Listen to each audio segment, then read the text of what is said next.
Hello, I'm Brian Fox. Welcome to I Hate Music. And I'm going to branch out from obscure 70s bands and take a step. I did a video on Otaboke Beaver from Japan, who are our current band. I'm going to do another one on a band from Madagascar called LOHARANO. And I'm sure I'm pronouncing it wrong, but an astonishing band. They're more of a metal band.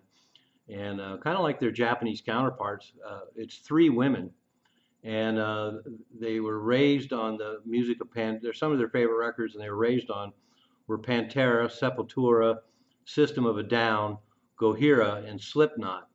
And it also appears that they're fans against the Rage Against the Machine, but it's fully convincing and full-on metal.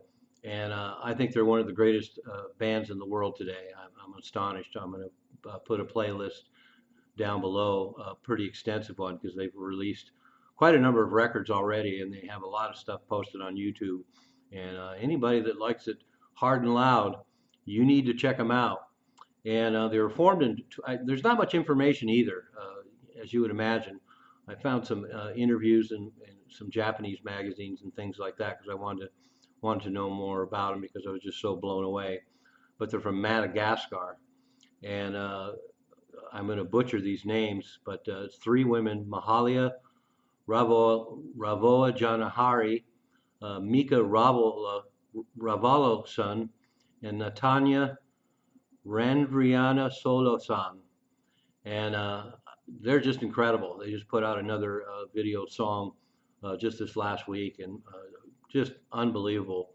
And in these Japanese interviews, they talked about the fact that, of course, in Madagascar, it's really hard for them to hear music until the age of the internet. So back in the 90s, they mostly heard music swapping records and whatever they could get on the international market.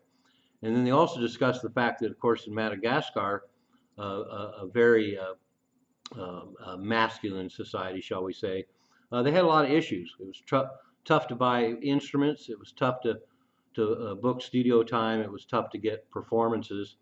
And they've obviously transcended that. They have access to great instrumentation now, and they obviously are getting studio time, and the stuff is well recorded. I would assume sooner or later they're going to be recording in international studios, and now they're out there touring, and so they're playing for huge crowds around the globe now. So unlike, I mean, very much like Otoboke Beaver, it's been a long time coming.